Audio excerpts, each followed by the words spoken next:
All right, man. You see the thumbnail. You know it's this gonna be a Brooklyn Nets post game. It's gonna be about Kyrie, man. Dude dropped 60 points. He dropped 50 the other night. He dropped first of all, he dropped 50 on 19 shots the other night. Sat out another game. KD drops 53.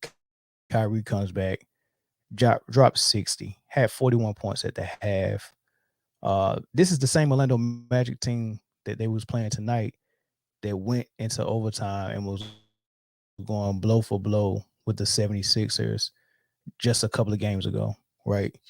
So I'm watching that game and I've been critical of the Nets all season. Um, even when Durant and KD was playing together, I hated I hated their offense, and I kept saying that Steve Nash did not install a good offense that look like it can get easy baskets for the others. Of course, KD make all his baskets look like it's easy, but when you look down, get down to the nitty gritty, all his baskets was contested, right? It was just that he was a great scorer, that he was getting those looks and was able to make them, and it just seemed like it was just hard, right? Fast forward, they do the trade. Um, they get Harden out of there. They bring in Seth and Andre Drummond. In the first game, Seth was phenomenal. Andre Drummond was phenomenal. But that's like the honeymoon phase. So I was like, is that the real them or not? Then they look like they hit another low point because of course KD was out. Then KD comes back. They look decent. Then Kyrie finally comes back, and um, when they're together, they actually look good. And then they get Dragic. Then they play the 76ers, and that was like their first real test with all of them together. Kyrie and KD together, and they passed that test with flying colors. So now they on like a little 4-game win streak, man. They doing phenomenal things. The offense don't look bad like I was saying it did before, and I think the next you can start to kind of talk about them in the conversation as being contenders. I was kind of reluctant to say that at first because I didn't like the way their offensive flow was looking, but man, it looks crazy good. And Kyrie Irving is in a different type of zone. I haven't seen it like this since Kobe Bryant. When Kobe Bryant had the incident in Denver, Colorado, um, and he was going through his court cases and stuff like that. Man, this dude was flying to go be in court in Denver, come back to LA, play a game, drop 40, drop 35, drop 38, just killing them. But you could see he was on the court. It was a focus. He wasn't talking to nobody. He was just coming in to show up and play, drop buckets, man. It was different. And Kyrie is placed in that same type of situation where he world is closing in on him because so many people was against him for taking that stand against the vax. And even as recent as a couple of nights ago when KD dropped 53 and he was at the post game and he mentioned the mayor of New York, Stephen A. Clown and Wilbon, just let him have it, just laid into him. You know what I mean? It's still a lot of animosity there. They still got a lot of dislike for Kyrie, but only thing he can do is just show up and drop buckets, man, and he just keep doing it to the point where they want to talk so negative about this dude, but they can't because if you keep dropping 50s and 60s and playing this good and shooting this good, what can you say? Like the worst thing in the world for people like Stephen A. Smith, Nick Wright, Chris Broussard, and Will Bond, the worst thing in the world is for Kyrie to come out here and play the way he's playing. And the absolute most worst thing is if them to go all the way and win the championship. If they have to sit here and validate this dude who they've been trying to discredit for so long, ever since he left LeBron in Cleveland and went to Boston, it's been a constant and collective campaign of media members speaking against this dude, almost to the point where they just totally discredit him, say he never won nothing before LeBron, say he won't win nothing without LeBron. They blame everything that happened in Boston on him.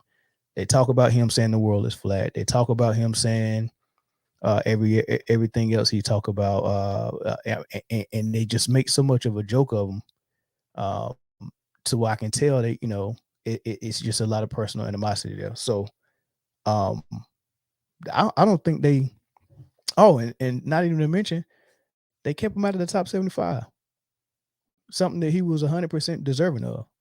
Like they kept him out of the top 75, and I'm looking at the people just at his position, just yeah, you're right. The Brian media did that, but just as point guards, if I'm just looking at it, and you take Russell Westbrook and Dame Lillard, and you put those guys against each other, first and foremost, Russ, all right, Dame and Kyrie Irving are both just 100% better basketball players than Russ. It's not even close. 100% better basketball players. However, Russell Westbrook did something that is going to be in the record books for a while. And the reason why what he did is going to be in the record books for a while is because great players don't really try to do what Russell did. As good as LeBron, Mike, Kobe, T Mac, Grant Hill, as great as those guys were, Magic, Bird, nobody tried on purpose to average a triple double. So a lot of people say, well, if it was so easy to average a triple double, why won't everyone do it? It's because what's the point of doing it? Like, they're stepping on the floor to show someone you're not better than me. I'm going to show it by dropping 30 on you, or dropping 40 on you, or dropping 50 on you, and then I'm going to stop you on the other end from doing the same. That's what the great players are driven to do. I'm going to get out here and prove to you, your team, everybody watching, that I'm better than you. How do you prove that? Scoring and defending. That's what I'm gonna do, right? Nobody that's on a great level is saying, I'm gonna come out here and average a triple double, right? I didn't live through Oscar's career, so I don't know what the climate was back then, or I can't tell if Oscar was deliberately trying to average triple doubles and get triple doubles. I don't know, but from what I've researched, he wasn't trying to average it. However, he was playing teams that wasn't going nowhere. He was known as somewhat of a stat pattern, right? But I can't give him that title because I really don't know. So it's not that players can't do it. It's like, what's the point? Like, that's three main roles on a team that you're trying to consolidate into one guy, right? So if I get a prime example, I always like to use Michael Jordan as an example because I think he's like the best standard we can have for wing players, right? He's a standard, and we bounce everything against a standard, right? So Michael Jordan in his third year averaged, I want to say, 38-8. He was playing point guard, and he was the primary scorer. So primary scorer, primary distributor, and then you're all over the place snagging rebounds. Of course, okay, you got a lot of energy, you got to get it. That wasn't winning basketball for the Bulls. They didn't go nowhere playing like that. When Phil Jackson showed up, he changed that. So just think about if Michael Jordan would not have decided to give the ball up and come off the ball, we would have never known how good Scottie Pippen was as a facilitator or distributor, because he would have never had that role. Michael Jordan would have kept it. Michael Jordan would have kept getting crazy stacks. He probably would have just blew the record book out of the water, but he wouldn't have 6 rings, right? So wouldn't you want your best scorer to start in that role of scoring?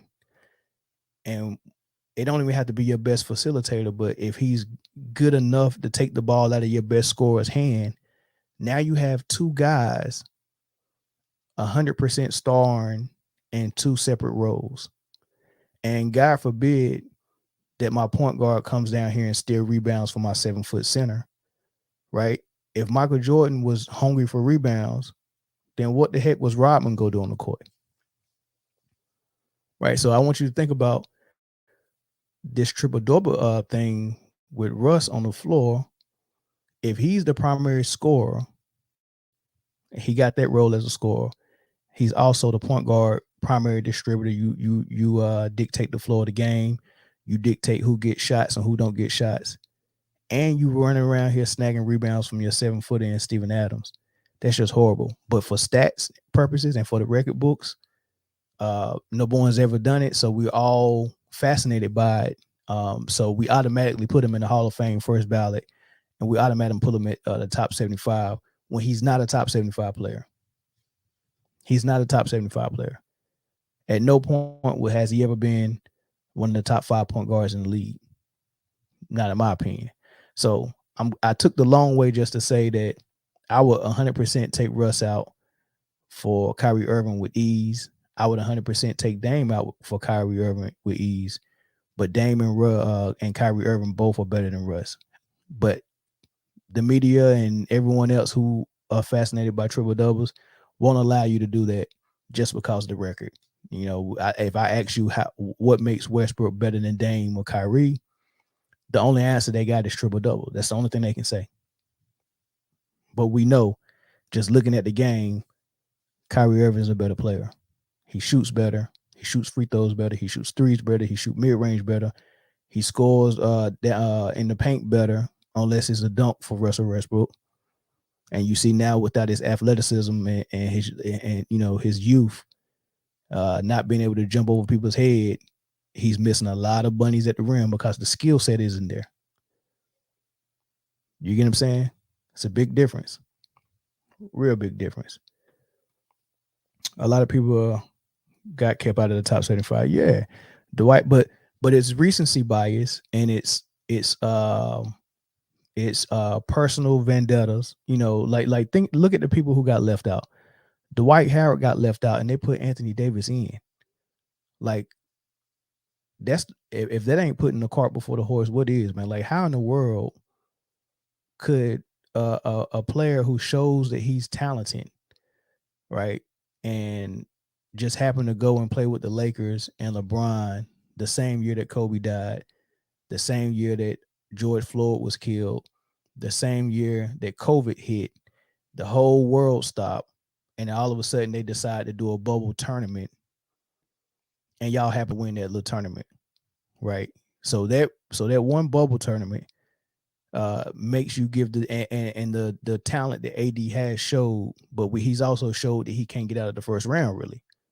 Even when he had a stat squad with Rondo playing lights out, Drew Holiday playing lights out, DeMarcus Cousins playing lights out, he had that squad and lost to Portland, right, with just CJ and Dame.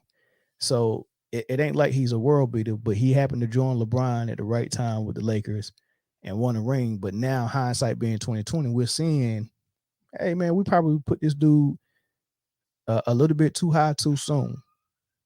A little bit too high too soon. And I'm gonna tell you what it's equivalent to. When we seen how good Porzingis was with the Knicks, if he had all of a sudden went and got teamed up with someone like LeBron or KD or something like that, and was able to get a ring, it's almost just like putting Porzingis in the top 25 because he's a talented guy that can shoot, that can post, who can block shots. He's a unicorn. We was calling him the unicorn for the longest, right? That's how premature it is to put Anthony Davis in the top 75. When I think Dwight Howard was way more deserving. Chris Webber was way more deserving. Chris Webber is an even better player in my opinion. And that's two guys already that should have been in there. Bill Walton shouldn't have been in there. I would rather take Bill Walton and Anthony Davis out and have Chris Webber and Dwight Howard in. Where's Alonzo Mourning? Alonzo Mourning is not even in there. Makes no sense, right? So yeah, I mean, yeah, it was a lot of people left out. T-Mac should have been in there. I out of all the people that are actively playing now, I really think that only Dwight, besides the guys that's obvious like LeBron, Kevin Durant, Steph Curry, those guys are obvious, right? But the guys I really do think that who have, let's say, have not done what LeBron and KD has done in the league, and I mean dominated from a long time, been a number one on their team, won championship, won Finals MVPs. Without those things that make it obvious, I think the guys that are next on the list that are actively playing is Kyrie Irving, CP3,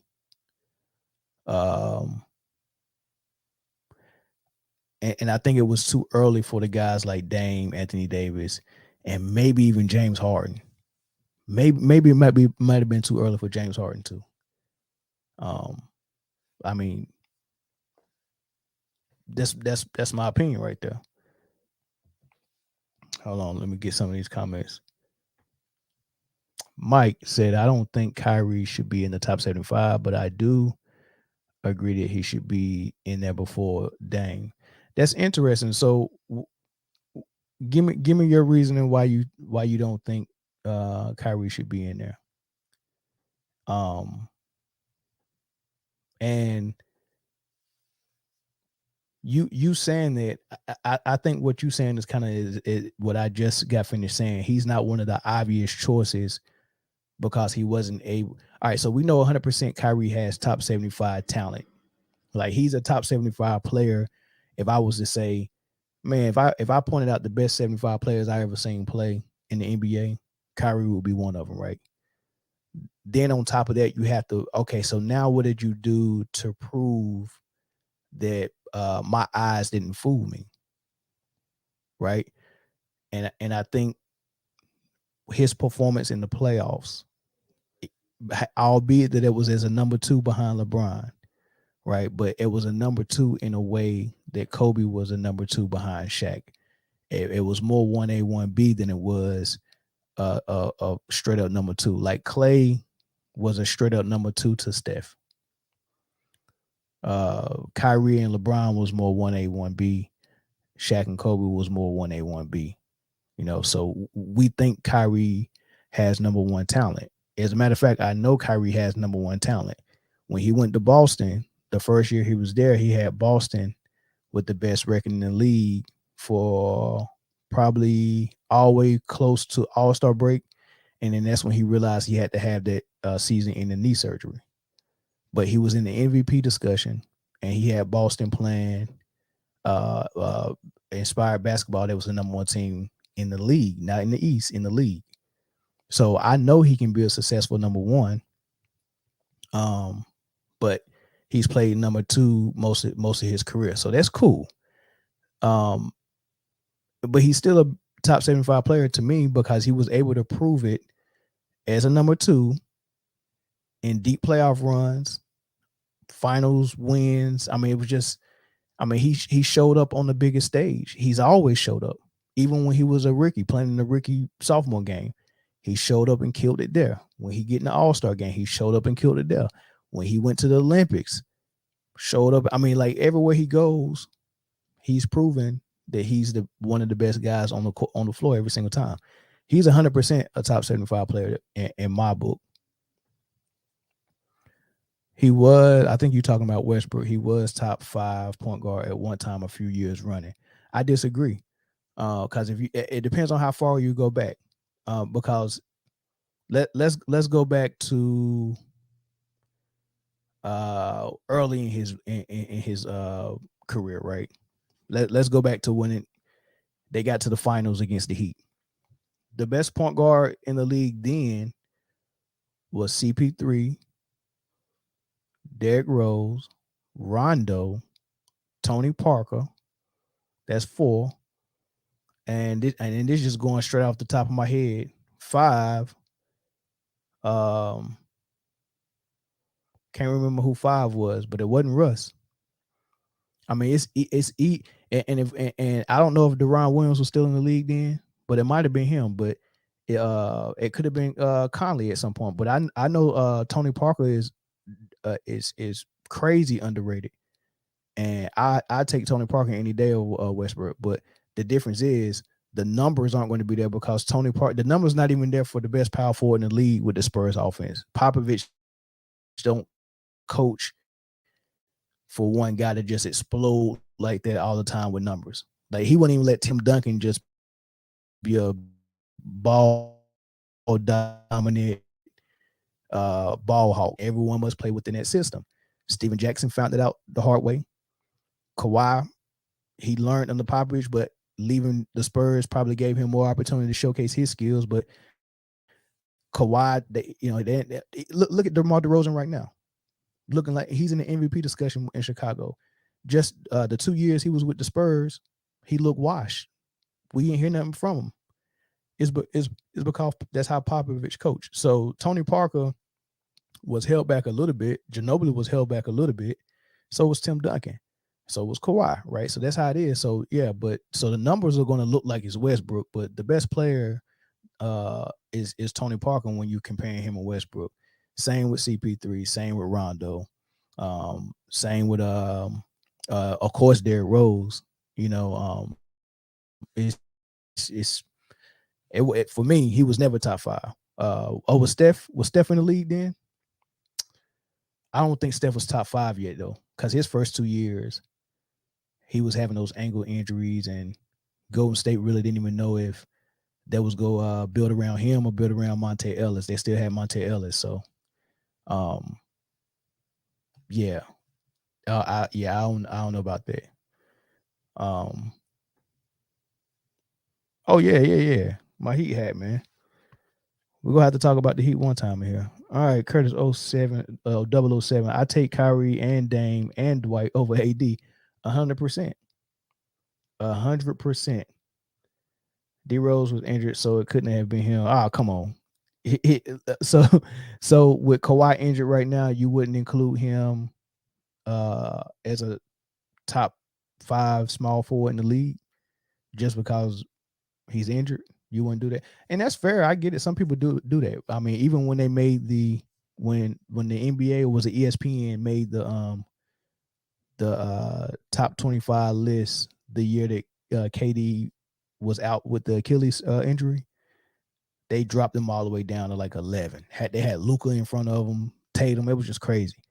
I get it. If that's your philosophy, a player that's not playing, if I can't see him playing now, then I have by default I have to say he's not the best. I get it, but why not just drop that player all the way to 100, or the last player in the league? Like put him after. He can be first after every active player. Just put him the number one inactive player if that's what you want to do.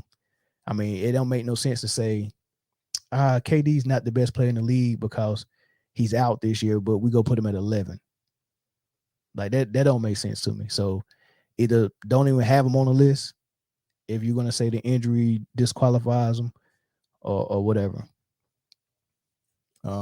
He has footwork like Jordan and Kobe. And we talking about Kyrie, I already know. His finishing ability around the rim and beneath the rim is second only to Jordan. Yeah, Kobe's up there, man. He's really a small version of Kobe. He got everything Kobe got, except he's a better 3-point shooter, better free throw shooter. And a better ball handler. He has everything Kobe has except the size. If Kyrie was 6'6", he would probably be one of the best players we ever seen. He probably would be in a GOAT combo at some point if he was 6'6". That dude is that good, that skill, man. That good, that skill. Steph being injured bad. Yeah, I think he out with an ankle injury right now. Who do you have as the best in the game right now? I'm about to drop this link so y'all can come join in. So I'm gonna leave that link in the description. Y'all can come in. Y'all don't have to have y'all cameras on. Y'all can turn y'all cameras on. Just turn your audio on and join in. But the Travis Graves, the best in the league right now, to me, is Kevin Durant. And I think Kevin Durant has been the best player in the NBA since his MVP season. A lot of people would say it was LeBron, but the way I judge the best is by how much you've mastered on the game. And when you have holes in your game that you are inefficient or below average end, like say for instance, you can't shoot free throws well, it's very hard for me to compare you with a guy who has no holes in this game. And when Kevin Durant started playing defense, he hasn't played defense his whole career, but when he started playing defense, when he went to Golden State, he had absolutely no holes in his game at that point. That was the last thing he needed to patch up. His defending I wouldn't say ability, but his defending willingness. Because I'm not sure that he was trying to be a lockdown defender or a good defender, but to see him go and play with Golden State, and at times they would have him play big, where they had that depth lineup where it was him at the 5, Draymond Green at 4, Iggy at 3, Clay and Steph. That lineup, that depth lineup, and to see him play post players, where he was fronting them, or sometimes he'll play behind them and defend them really good, or the time where he would be the help side rotation and he'll come over and get weak side blocks, or the time where he'll switch on screens and go out there and guard ball handlers as small as 5'11" and stay with him. And he was defending like that at a high level, and I seen him do it at the playoffs. Oh man.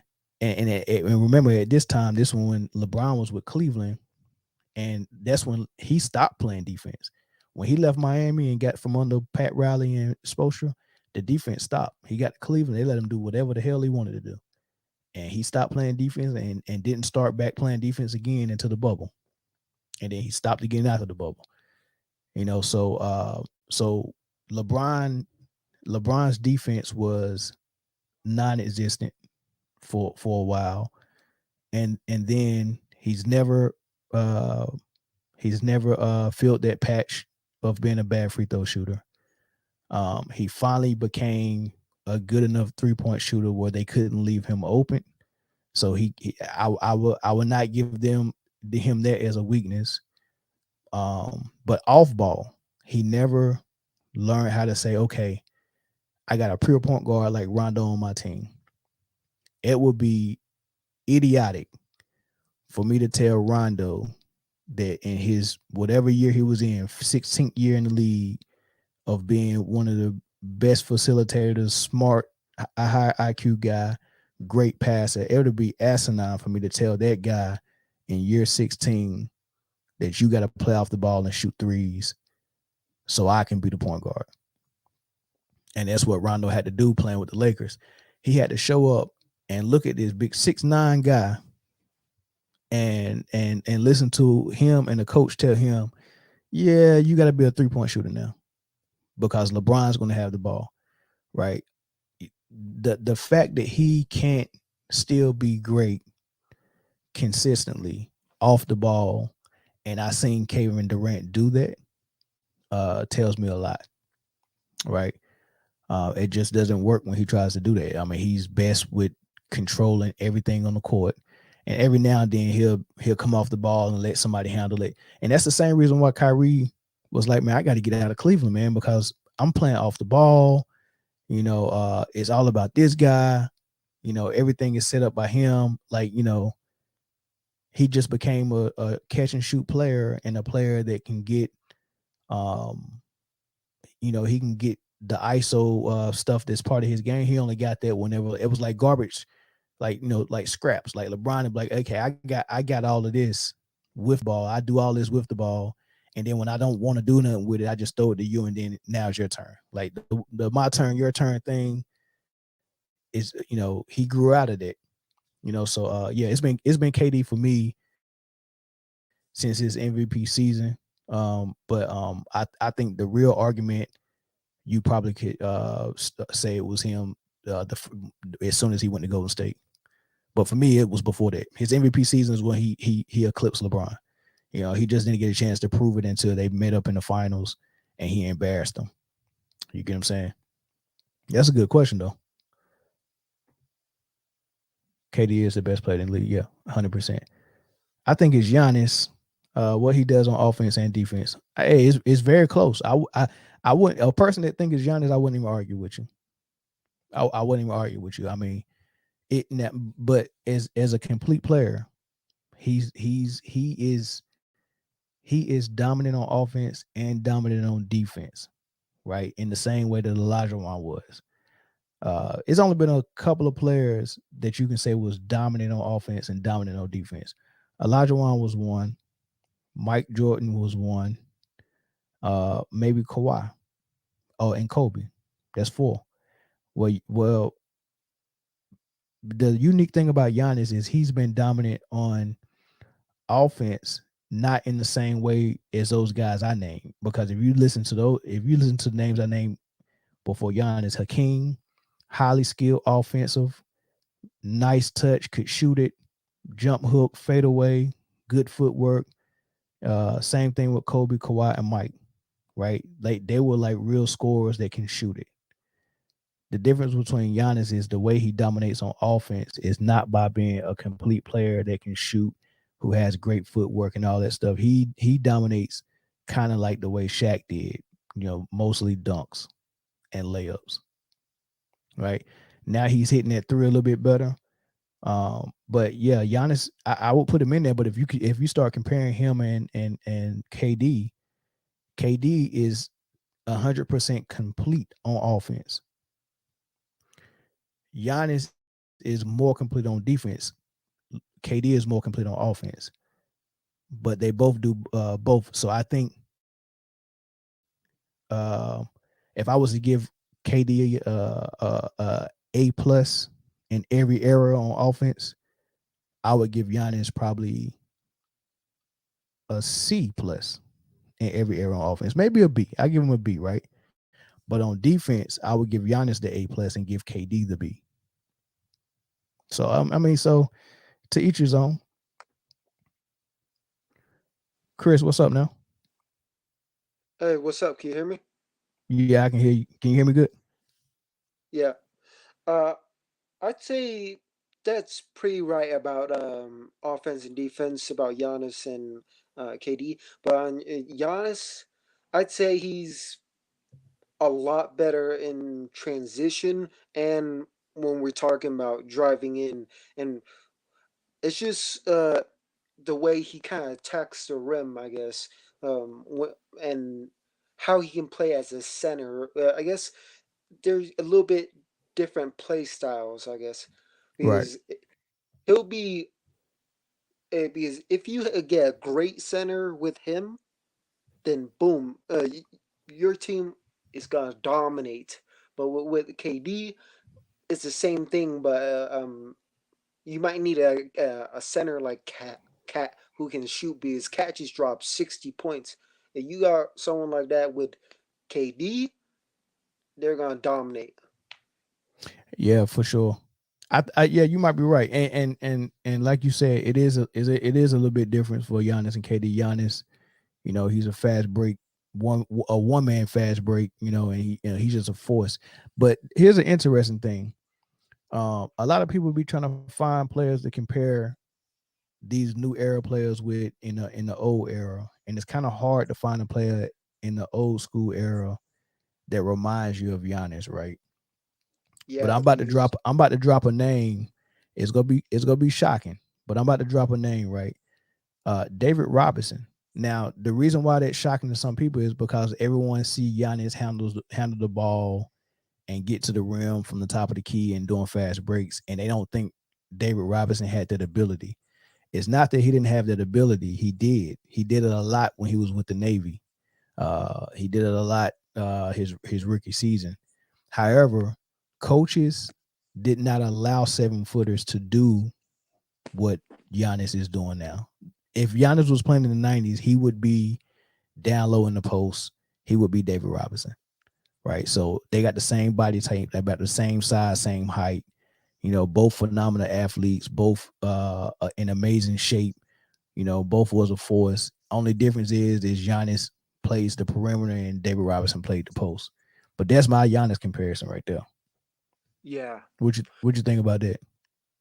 I think that's pretty spot on in a way, and I'm surprised nobody has thought about that. And Derrick Robinson, he's got like what was it, a quadruple double before, and he drops like 71 points to like Yeah. despite Shaq to get the Yep. So scoring he got a title.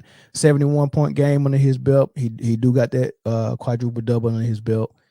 Dude was phenomenal, man. People leave him out of the discussion when they talk about the top centers in the league, but hey, dude, David Robinson was a bad boy.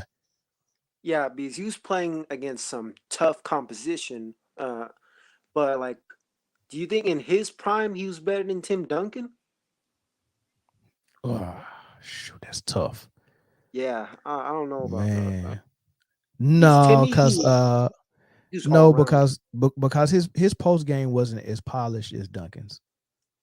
Yeah, I mean, David Robinson, I guess he was really great, center wise, but yeah, against his competition, he didn't really do the most pizzazz. I guess he was more of a dominant force on defense, and he was more of you can depend on him, but as like a kind of multi-tool defender kind of type. I don't know about that.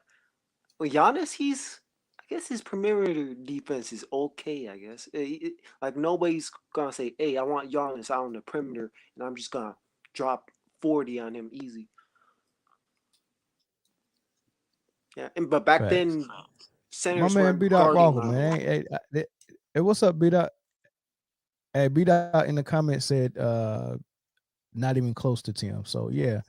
Tim Duncan was on. Yeah, he was on another level, man. Like Tim Duncan, if he wasn't so quiet and if his game wasn't like like eating broccoli, it ain't nothing fun about his game. It ain't candy and cake. It's just always it's broccoli, right? If it Yeah, if it wasn't for that, Tim Duncan might just be in the GOAT combo. I mean, think about it. If Ray Allen didn't hit that three with the Heat for them to beat the Spurs, we're talking about Tim Duncan 6-0 in the finals, just like Michael Jordan 6-0. yeah. Like Tim Duncan Well, got only 5 rings. He lost one time. Yeah. Only thing I would spite Tim Duncan though was that I guess he didn't have as many like finals MVPs as Jordan, and that he never won back to back because the Spurs they never won two rings in a row. They were like very inconsistent for some reason. They were consistent, but not like dominating I mean, consistent. that was consistently good. However, coming out of the West wasn't that easy, especially Yeah, not when you had a stretch where the Lakers came out 5 years in a row. Was it 4 years in a row? 4 years in a row. It was the I Lakers. They had a three-peat. I mean, they had Shaq. They had Shaq and yeah Kobe. They had it was the a it was a three-peat, and then they lost the fourth one to the Pistons, and they had I think Karl Malone and Gary Payne, but it didn't right, work out. But then Gary right, Payne won a ring with Shaq and Dwayne right. Wade. Yep. And then Portland was they had a I mean the Blazers was stacked with Pippen, Stacey Oddman, Greg Anthony, Damon Stoudemire, Rasheed Wallace, Dale Davis, Brian Grant at one point, Yep. Bonzi Wells. I mean that team was stacked. Steve Smith, Detlef Shrimp, like all them dudes was on that squad, right? And I mean if it wasn't for so the Blazers was stacked, the Lakers was stacked, and then later on the Kings became really good. It Yeah, wasn't easy getting out of the West. yeah. The King with white chocolate and I keep forgetting the he played as I think power forward. With the Kings, Yeah, Sacramento Kings. um, Chris Webber was their starting Yeah, power Chris forward. Webber. Yeah, They yeah, had yeah. that 1-2 combo. Chris Webber was amazing. He should be a top 75 player, man. He has been left out of a lot of lists, man. I think the Hall of Fame left him out because of the sanctions with Michigan, that he Yep. had. But they lifted those, so I think is he in Oh, yet? I think he's in now. Did he get in this year or last year? I don't think he got in yet because I think we Yeah, would hear about it if he went onto a show and yeah, it would be like, oh, Hall of Famer Chris Webber.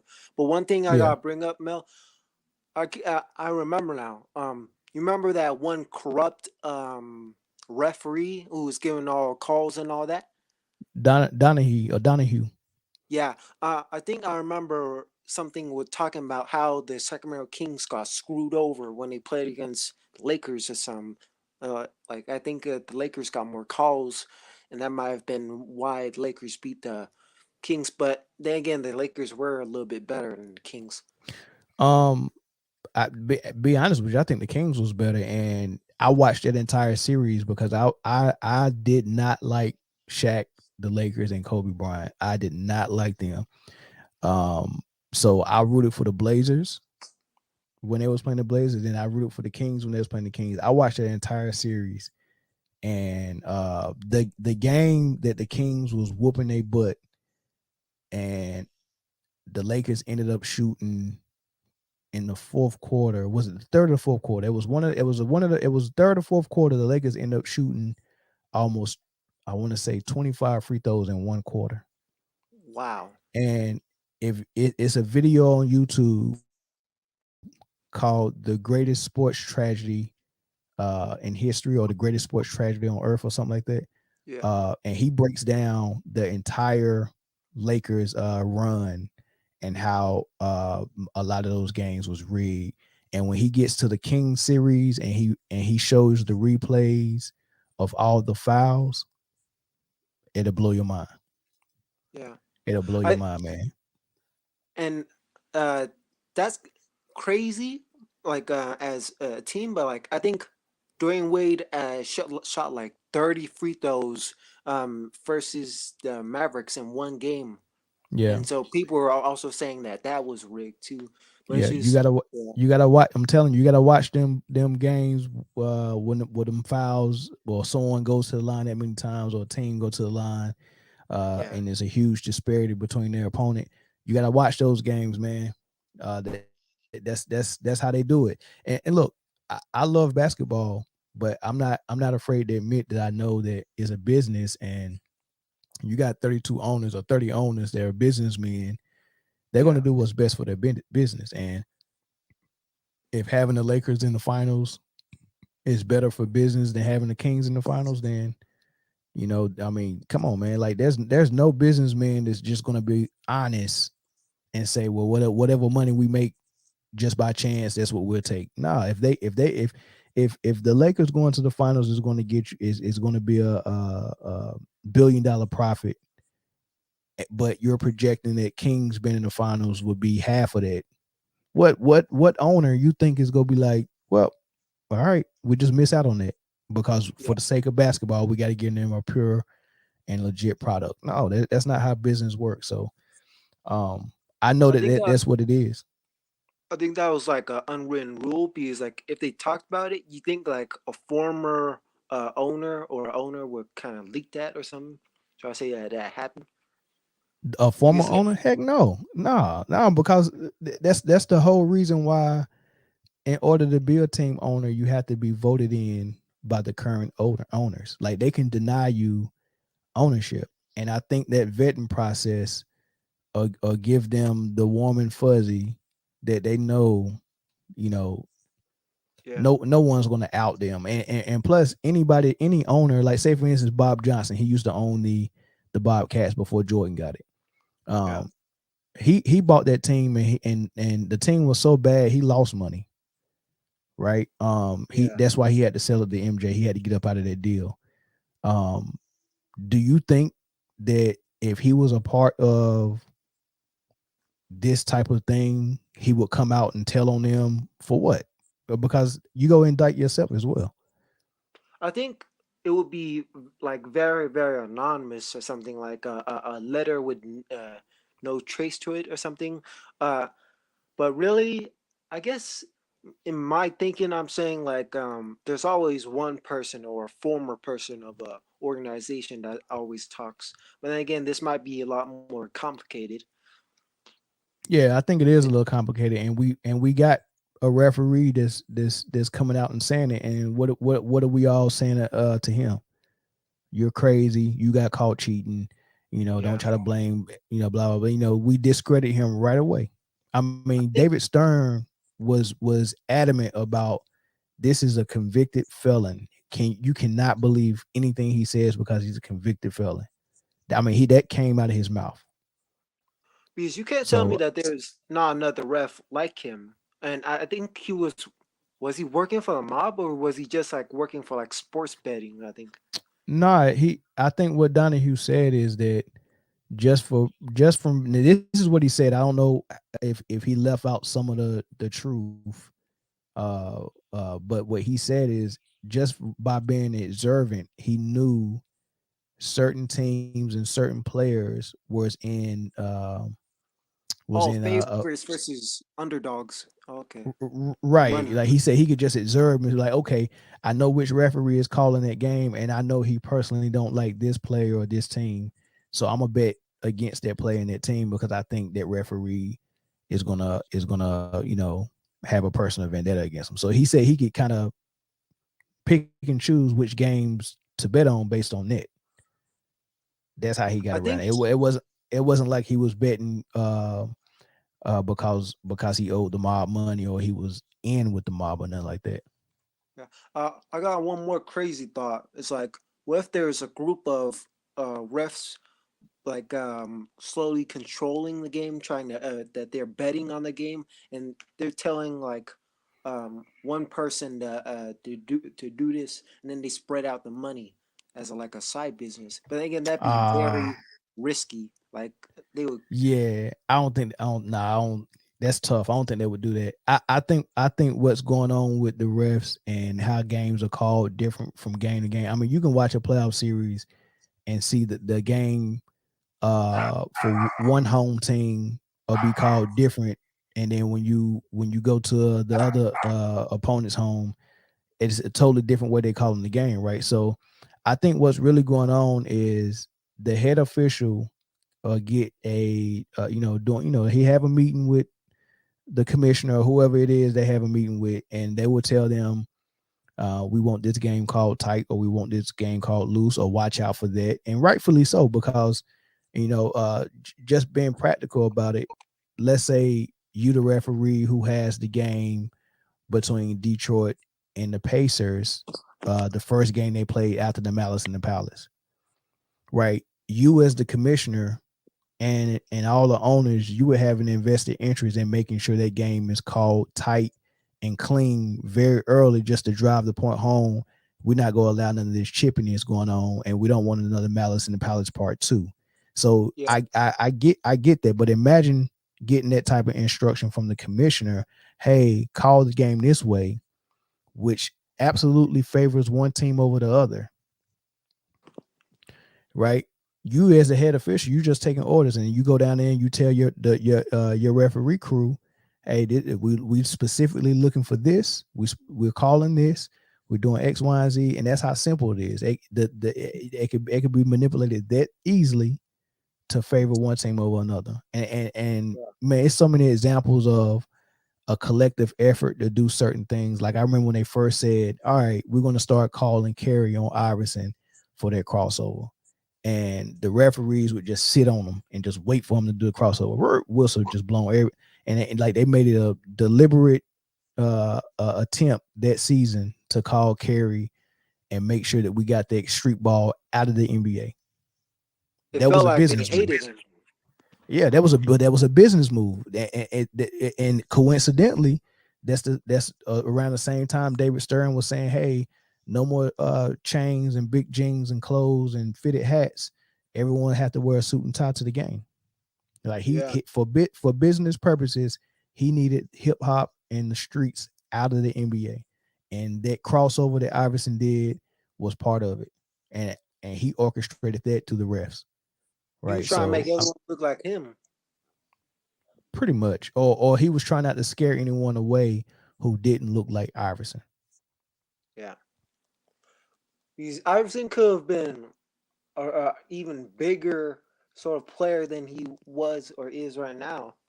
He could have really been like I wouldn't say a top player, but I guess other circumstances stopped him from truly hitting his stride too.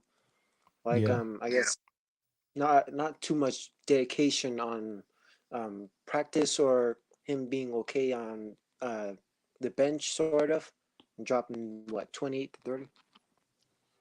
He was a cold player, man. He was good, but you're right. He could have been. I mean, he was big though. He was big. He won an MVP.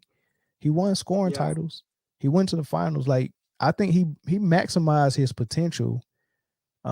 and Did he I think he did he dropped sustain it? 50 in the Go ahead. All Star game too. But he did. When did he retire? I think he retired like in, what is it, 2014, It 2013, might have something. been something around there. Yeah, he after he left Denver, he tried it in he tried Detroit, he tried Memphis, and then he went back to Philly to play a couple of games before he retired. Yeah, But yeah, he maximized his potential. I think he reached his peak. He just didn't sustain it long enough for whatever reason. I mean, he's another one of those guys that is a better solo act than he was playing in a team concept. Um, but yeah, I mean, he could adapt his game to that because he had the tools to do it. It ain't like he was a bad shooter. He could shoot, right? But in his mind, it was hard for him, to think about the heights he's reached as an MVP in the league to have to come back and be a Ginobili or Lou Williams or something like that coming off the bench. He couldn't reduce himself to that in his mind. So he would rather retire, which was unfortunate. Unfortunate. yeah. If he had like if he was playing on like a solid up and coming team, and he was kind of like the leader, and he was going all out too, I could easily see him being within like the top five or top six seeds easily. But I guess he had a bad sort of hand when it come to his destinations. You saying you could have seen him been a top five? What? Oh, top like seating in the playoffs. If Oh, he, okay. but he Yeah, did play yeah, with young Carmelo though. On Denver. yeah. He did, and that's the thing. So he went to Denver, um, and he was still an all star. Melo was still an all star. Um, but that it didn't fit. I mean, they got to the playoffs, but it didn't fit. It didn't look. It was just hard for a guy like Iverson, who was used to getting all the shots. Because remember on Philly, he had no offensive players with him. He had all defenders and rebounders. Eric Snow was just a point guard that could play D and run the offense. He wasn't a scorer. He wasn't a shooter. Aaron McKee was a shooter, but he was also a good defender. Tyrone Hill, he was a rebounder defender. Theo Ratliff, rebounder defender. I Yeah, think he had Mutombo one year, rebounder defender. George Lynch, rebounder defender. that's He didn't have excellent. no scores, right? So the offense was all on him, and I think he liked it like that, because he gets to get up 30 shots a night. That's how he play, right? When he went to Denver, right, it was a different thing. George Carl wanted to actually coach and have them play in the system, and it. I never saw them as a legit contender. However, when he got traded to Detroit for Chauncey Billups transformed that team. They almost went to the finals. They played the Lakers in the conference championship, and I think they went 6 games. They could have went 7, Yeah, but they I added mean, something different to it yeah, because Chauncey Billups I guess unlocked everything on that team. He unlocked defense. He had Melo playing defense. Melo was in shape. They was playing great basketball, man. Kenyon Martin was there. J.R. Smith was there. Uh, Nene was there. They had a good squad, man. Real good squad. yeah. And about AI, what you think about how about his defense? You think he was bad on defense? Or you think he was average? He was average. He wasn't bad. He wasn't. He like bad is Steve Nash, but Steve Yeah, Nash wasn't bad because he didn't put in effort. He was just little and not athletic enough to keep up with the point guards that was playing point guard back then. You know, Iverson, he was really good um, off the ball defense. Like that's how he got a lot of his steals in passing lanes. He had long arms. He was Yeah. fast, quick, and he had good timing. Like he got a lot of steals that way.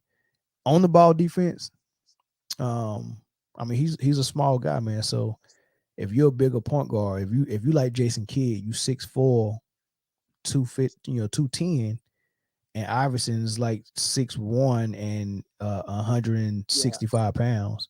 6 foot or Like it six ain't one. yeah, it ain't a lot you can do to stop Kid from getting to the hole once he hits you in your chest. You know what I mean? Or once he posts you up. So he was average, but he wasn't no he wasn't no Gary Payton. Yeah, there's always also a misconception that like he also, I mean, he did play shooting guard, but he wasn't primarily a shooting guard. I guess he was a Yeah, point yeah, yeah, guard. yeah, yeah, for And sure. That kind of like what Kyrie is doing now. yeah, to fill it up. Also, about Steve Nash, is he taller than Iverson or is he shorter? I think he's a little bit It might be taller. the same height. I think Nash that he was listed at 6'1". Iverson was listed at 6'3", but I seen Iverson in the airport and I'm 5'11", and I'm pretty sure we was about the same height. Yeah, yeah. I don't think Iverson was like was taller than like 6'1". Nah, he couldn't have been. But then again, maybe Nash is listed taller than what he is too. Yeah, But yeah, I think Iverson is at the most 6 feet even at the most, yeah, which was crazy because that dude was to be that good in the league at that size is unreal. You got to tip your hats off to Isaiah Thomas, both Isaiah Thomases yeah. and Iverson guys like that. Yeah, so Yeah. You gotta have a good drive because they're gonna be trying to go after you every time they got bigger player, and you facts, can't always switch it out because if you do switch it out, there's a possibility of giving up some. facts, facts. But all right, Chris, man, I'm gonna end this live, man. I just wanted to get on here and talk about Kyrie a little bit, man. Dropping at 60. Before you go, Kyrie dropped what? 60. I thought, really? Yeah, He did the same thing as Cat. he dropped 60 tonight. He had 41 in the first half off What of was 19. KD doing? Did KD have a lot of points too? KD only he finished with only 19 points, but KD Oh, didn't miss a shot until the midway through the third. damn. So everything KD was putting up was going in. It was just that Kyrie had got so hot so early, they just kept calling his number. Offense was going through him, and he wasn't really missing. You Yeah, know, it got they was playing Orlando. It got to the point to where um uh the Orlando crowd was cheering for Kyrie every time he scored, and bruh. Damn, they were that's the doubling him. most disrespect ever. Well, Your home it's team is no. I'm gonna tell you why it's not disrespectful, but because basketball fans like basketball first and foremost. You supposed to like basketball oh more than yeah, you like your team and more than you like a player. And I think that's the healthiest way to go about it, because then you can appreciate everybody who plays high level basketball. When you like a player more than you like basketball, or you like a team more than you like basketball, you start hating greatness and not appreciating it. When a guy has 41 in the first half and playing that great of basketball, and every shot that goes up, you're like, oh my God, this is going in, right? yeah, Why wouldn't you love? It's not playoff basketball. Orlando Magic is not a playoff team. What else yeah, they go cheer about? They like basketball, so is right to cheer them on. They're not rivals. I think that's a good thing. Now, if it would have been oh yeah, like, Mel. yeah, Also, what do you think if like the other team on the bench like start reacting? Like if your teammates was reacting to another player going off, would that be bad? Come on, I'd be well, like, hey, hey, at least keep hey, your face. hey, if I'm guarding Kyrie for 4 quarters and that's my assignment, we're not switching. It's just me and him, and he drops 41 on me in the first half, and the crowd is cheering for Kyrie, or the bench is cheering for Kyrie, then that's different. I'm Coach, get mad me out. because Coach, get me yeah, out, yeah. man. Can't do nothing Yeah, about that. you can't cheer It's him almost on big while on. he cooking me. Bro, if it's over, like if they got 20, 30 point lead, hey, just start doubling him, man. You got enough Yeah, points for you yeah, yeah, try yeah. to do something crazy on me for your That's what they highlight did. tape. That's what they did in the third quarter. They started doubling him. That slowed him down. If they didn't start doubling him, he probably would have had 70. But he sat down with 8 minutes left in the fourth, 8 minutes and 32 seconds. He sat down. Once he got 60, he sat down. Right. Yeah, So I would say he padded his stats for about an extra 8 points.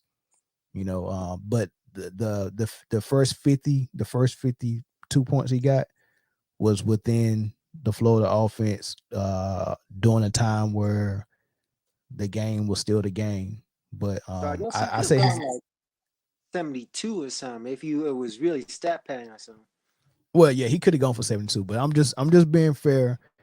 8 of those points was I want to get 60 points before I sit down. So um I call 8 points stat padding. I feel like every player is now trying to get like show off like, hey, look at how good I'm doing, man. So they're trying to drop 50, trying to drop 60, like just Yeah, that's so exactly everybody what can they're talk about. doing. That's exactly what they're doing. But it's crazy, man. It just seems so much easier to score in this era. Yeah. How many free throws he got? Did he shoot a lot of free throws?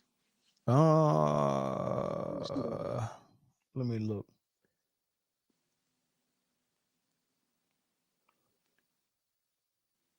He shot. Hold on. I'm okay with this kind of type of scoring, but like if you shot a lot of free throws like James Harden back then, Nah, it wasn't. It wasn't nothing like that. He was 20 for 31. Field goals 8 for 12 from the 3 point line.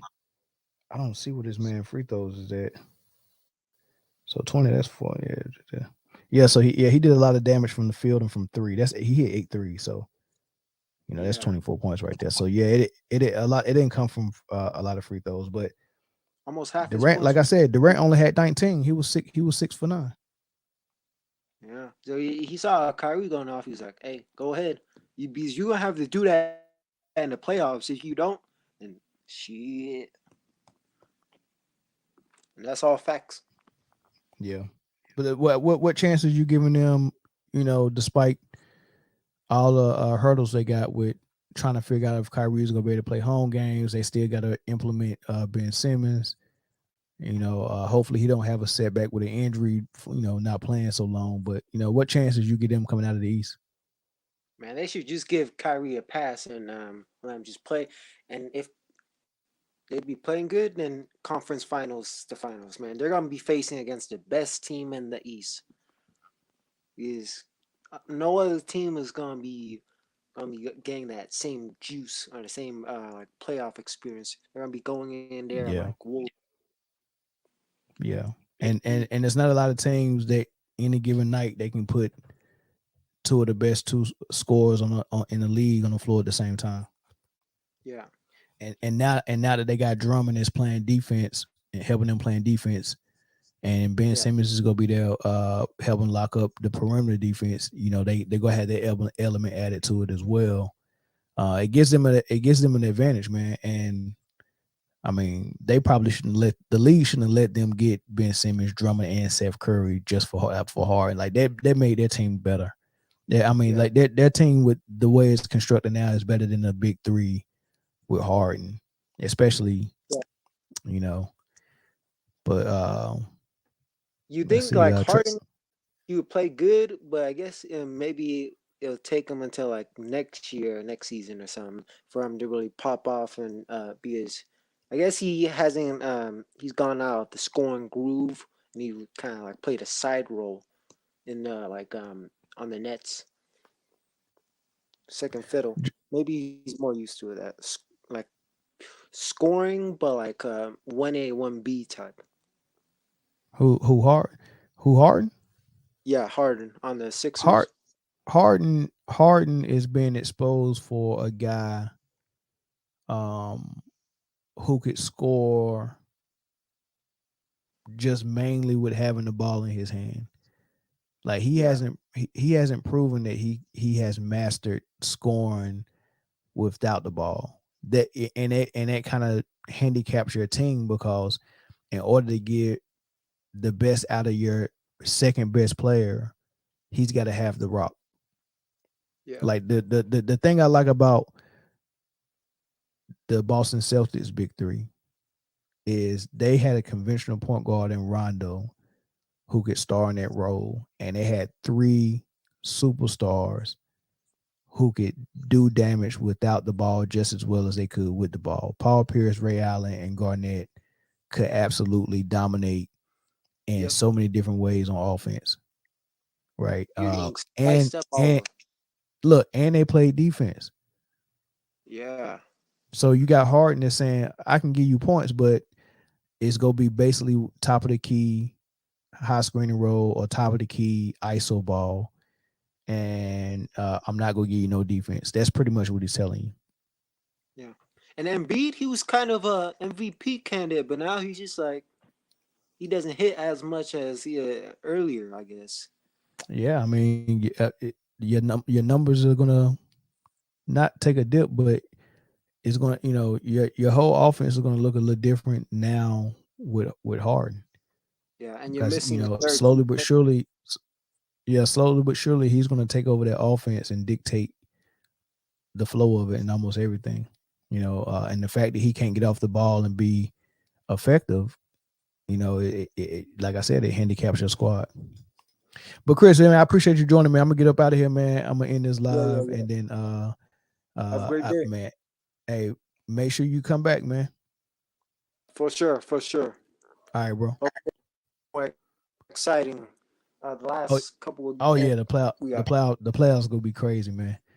The playoffs gonna be crazy. I can't wait. I'll probably be going live almost every night during the playoffs, but we'll see. Yep, All right, for bro. sure. All right, man. Yeah, Kyrie Irving, man. They made a mistake not including him in the top 75. And he and Steph Curry and Dame Lillard and CP3 and Ja Morant, those 5 point guards are in a league of their own. But within that league of their own, Steph and Kyrie is separated in the league of their own. Those two are the gold standards of point guards. I want to say CP3 as well, but his days is, I mean, he's still there, but his days is, bumping, man. CP3 as well. Man, that's my North Carolina native. I gotta give him his props. But those three, you know what, and Dame as well. So four. Yeah, but they're in a league of their own. And I heard somebody ask me, what about Luka? Hey man, he's outside of the top five. It's five ahead of him. As a point guard, you can say Luka's good, but what can Luka do without the ball? Like, I'm looking for the complete player, the complete package. I've seen what Luka can do with the ball when he's dominating the ball and he's dictating everything. He's got the green light to take his own shots. It's a lot of players that's really good. If you give them that type of liberty, they can put up numbers, right? But you really see how good someone is when now you got to score without the ball for whatever reason. Maybe you got a true point guard now. What can you do off the ball? Or can you come off? And I seen MJ do this. MJ will come off a screen, catch and shoot, bam. Come off a screen, or it can be a curl, catch and shoot, bang. Come off a screen, catch, pump fake, one dribble or two dribble, pull up, shoot, right? Get in the post, still effective in the post. Can shoot out, can score out of the post inside with power and with his patented fadeaway, and can pass out of the post effectively. Can read the double teams. Fade away from the double team. The double team's coming from this way. He can go off either shoulder and fade. That's a skill a lot of people don't develop. KD didn't even have it at first, but now he does. But Kobe, MJ, Hakeem, uh, Durant, They can fade over either shoulder. A lot of people can just fade over one. It's an art to be able to do both, right? And it's important to be able to do both because sometimes the double team might come from baseline. Sometimes the double team might come from the middle of the court. You know, what's your counter move in the post? Is it just a fadeaway every time, or are you doing up and unders as well? Step throughs. You know, I'm grading all of that, and all I see from Luka is with the ball when he get a high screen and he dribble and the screener tries to stay with him, he'll put him on his back or his hip, and trick him into some contact and throw up a floater. That's get in the post, okay, fade away, top of the key, step back three. But when he ain't got the ball and Brunson got the ball, I'm watching what how can he be effective. If someone that came into the season out of shape, fat, look like he's been drinking beer, eating cheesecake, and all that stuff, you think he's going to be continuously running the way Steph and Kyrie? Like, okay, I got my best defender on you. You don't have the ball. Your point guard do. How are you going to get the ball? And can you do that for 4 quarters? I don't see that from Luka. His body ain't ready. He ain't in shape. So until then, I got 5 point guards ahead of Luka. Same with James Harden. I got 5 point guards ahead of Luka and James Harden. And I don't even know if Luka and James Harden would be my 6 and 7. I gotta look at the point guards again. I might have somebody ahead of them at 6 and 7. But I know for a fact those 5 are ahead of him. But yep. Catch y'all on the next live, man. Peace.